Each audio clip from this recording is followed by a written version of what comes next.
मदनपुर नाम के एक छोटे से गांव में आर्यन नाम का एक लड़का रहता था। अभी कुछ ही दिनों पहले आर्यन के पिताजी की मृत्यु हुई थी। आर्यन पढ़ाई लिखाई में बहुत तेज था, परंतु पिताजी के मृत्यु के बाद आर्यन ने स्कूल वगैरह जाना छोड़ दिया था। अब वह घर की जिम्मेदारियों को संभालने में व्यस्त हो गया था। आर्यन के घर में आर्यन के अलावा कोई और कमाने वाला नहीं था। पिताजी के मृत्यु के बाद आर्यन के घर में केवल आर्यन, आर्यन की माँ और उसकी छोटी बहन सिया थी। आर्यन का ये सोचना था कि घर में अगर कोई कमाने वाला नहीं होगा तो घर का खर्चा कैसे चलेगा। इसी कारण से वह स्कूल छोड़ काम करने लगा था। वह प्रतिदिन जंगल में जाकर लकड़ियों को काटता और उन लकड़ियों को ले जाकर बाजार में बेच दिया करता था और कुछ लकड़ियां घर में जलावन में उपयोग करता था। एक दिन इसी तरह आर्यन बाजार से लकड़ियां बेचकर घर लौटता है और अपनी माँ को आवाज लगाता है, माँ, ओ माँ, कहाँ हो? जरा यहाँ आना तो। आर्यन की आवाज सुन उसकी माँ आती है। आ गया बेटा तू, आज ज्यादा समय लगा दिया तूने। हाँ माँ, आज मुझे जंगल से लकड़ियाँ लाने में थोड़ी ज्यादा देर हो गई थी और फिर बाजार में बेचने में भी समय लग गया, इसलिए घर आने में ज्यादा देर हो गई। बेटा तुझे मैं कब से बोलते आ रही हूँ, तू ये काम छोड़ दे और फिर से स्कूल जाना शुरू कर दे। माँ, अगर मैं ये काम छोड़ दूंगा तो घर का खर्च कैसे चलेगा? आप तो जानते ही हो कि पिताजी के जाने के बाद घर में केवल आप, मैं और सिया ही हैं और आप अब काम करने के लिए काफ़ी कमज़ोर हो और आपकी तबीयत भी आपका साथ नहीं दे रही है और सिया बहुत छोटी है, तो बचा केवल मैं। हाँ बेटा, पर तू छोड़ दे ये काम, मैं कर लूंगी, किसी तरह कुछ और चला लूंगी घर का खर्चा, पर तू छोड़ ये काम और स्कूल जाना शुरू कर दे। माँ, आप मेरी पढ़ाई की चिंता छोड़ दो। सिया है ना, वो कर रही है ना पढ़ाई, और घर में एक पढ़ा लिखा होना जरूरी होता है। आर्यन की माँ आर्यन को बहुत समझाने की कोशिश करती है, पर आर्यन उनकी बात नहीं मानता और एक ही बात दोहराता रहता है। माँ, मैं आपको कह रहा हूँ ना, आप मेरी चिंता छोड़ दीजिए, मैं सब कुछ संभाल लूंगा। आप बस अपनी तबीयत का ध्यान रखिए और छोटी की पढ़ाई का ध्यान रखिए।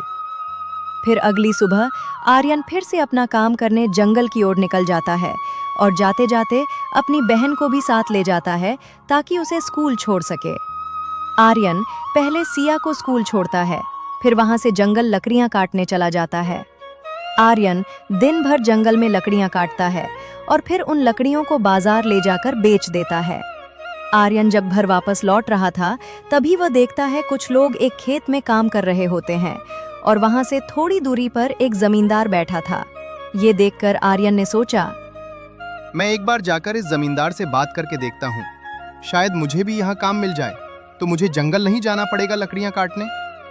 आर्यन तुरंत जमींदार के पास पहुंच जाता है और जमींदार से कहता है, सेठ जी, मुझे यहाँ कोई काम मिल सकता है क्या? बेटा, यहाँ काम तो बहुत है, पर तुम इस काम के लिए बहुत छोटे हो। तुम्हारी उम्र अभी पढ़ाई लिखाई करने की है। हाँ सेठ जी, मैं जानता हूँ कि मेरी उम्र छोटी है, लेकिन मेरे घर की हालत अच्छी नहीं है और मुझे घर चलाने के लिए पैसा कमाना ही होगा। आर्यन उस जमींदार को बहुत समझाने की कोशिश करता है। आर्यन के इतना समझाने के बाद आखिरकार सेठ मान जाता है। देखो आर्यन बेटा, मेरा तो बस यही खेतों वाला काम है, अगर तुम्हें मंजूर है तो तुम कर सकते हो। ये सुन के आर्यन बहुत खुश होता है और खुशी खुशी काम करने के लिए हामी भर देता है। सेठ जी, अगर आप बोलो तो मैं अभी से काम पर लग जाता हूँ। आर्यन का काम करने के लिए उत्साह देखकर सेठ सोचता है, आज तो मेरे पास ऐसा कोई आसान काम नहीं है जो मैं इस बालक को दे सकूं। एक काम करता हूं, इसे कल से काम करने बुलाता हूं, तब तक इसके लिए कोई आसान काम देखकर रखता हूं। नहीं आर्यन बेटा, तुम आज रहने दो, तुम एक काम करो, कल से काम करने आ जाना। ठीक है सेठ जी, परंतु क्या मैं यहाँ रुककर खेतों का काम सीख सकता हूँ? ठीक है बेटा, जैसा तुमको सही लगे। यहाँ से ही आर्यन की जिंदगी की असली कहानी शुरू होती है।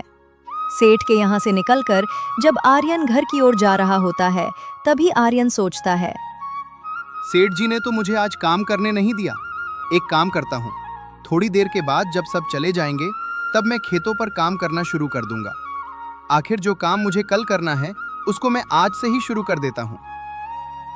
कुछ देर के बाद जब धीरे धीरे वहां से सब मजदूर और सेठ चले जाते हैं फिर क्या था? आर्यन कुदाल उठाता है और खेतों पर काम करना शुरू कर देता है। यहाँ आर्यन काम करने में इतना व्यस्त होता है कि उसे वक्त का पता ही नहीं चलता है और वहाँ उसके घर पे उसकी माँ बहुत परेशान हो रही होती है। आज आर्यन को कुछ ज्यादा ही लेट हो गया है। अब तक तो उसे आ जाना चाहिए था। आने दो उसे, आज उसका जंगल जाना छुड़वा दूंगी। आर्यन खेतों से काम कर शाम को कुछ ज्यादा ही लेट घर पहुंचता है। जब वो घर पहुंचता है तो देखता है माँ उसका इंतजार कर रही होती है। आ गया तू, तुझे मैं पहले ही मना कर रही थी। छोड़ ये काम और स्कूल जाना शुरू कर। इतना लेट घर आएगा, समय पर खाना नहीं खाएगा तो बीमार हो जाएगा, और अगर बीमार हो जाएगा तो किस काम की है कमाई?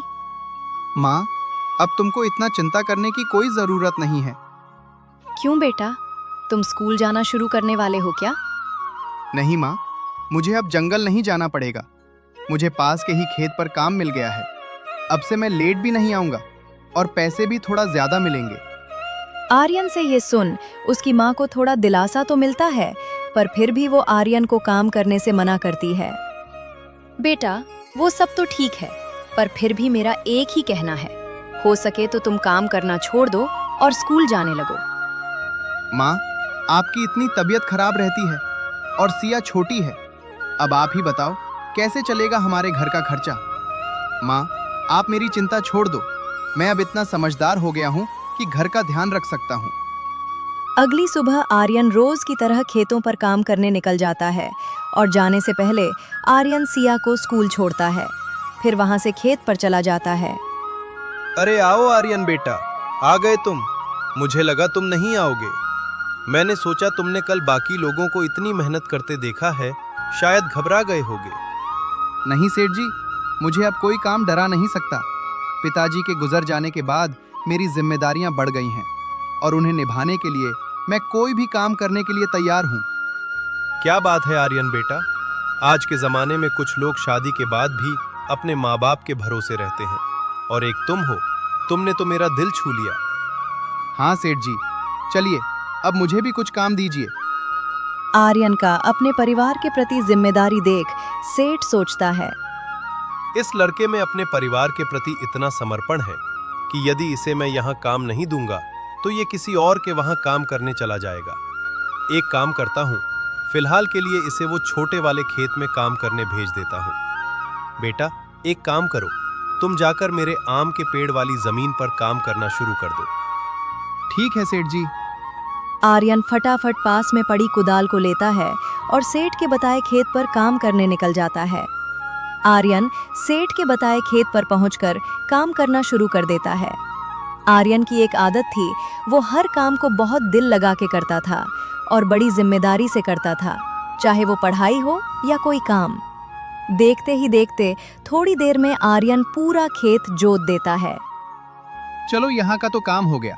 अब सेठ जी से मिल दूसरे खेत पर काम करने चला जाता हूँ।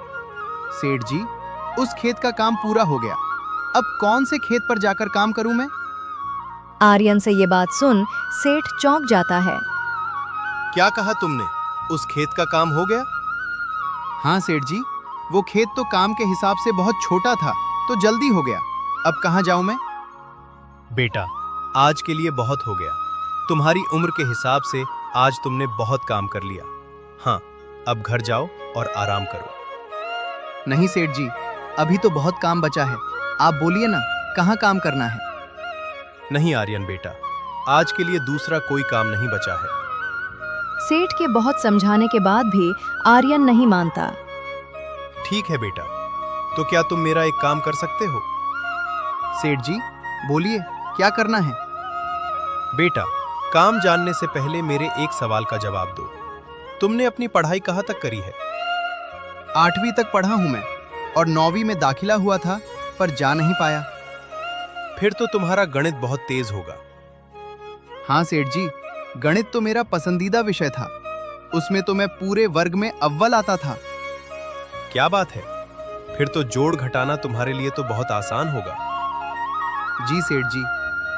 तो आज से तुम मेरे खेतों पर काम नहीं करोगे। सेठ से यह सुन आर्यन चौंक जाता है और सेठ से पूछता है, क्यों सेठ जी, ऐसा मैंने क्या कर दिया?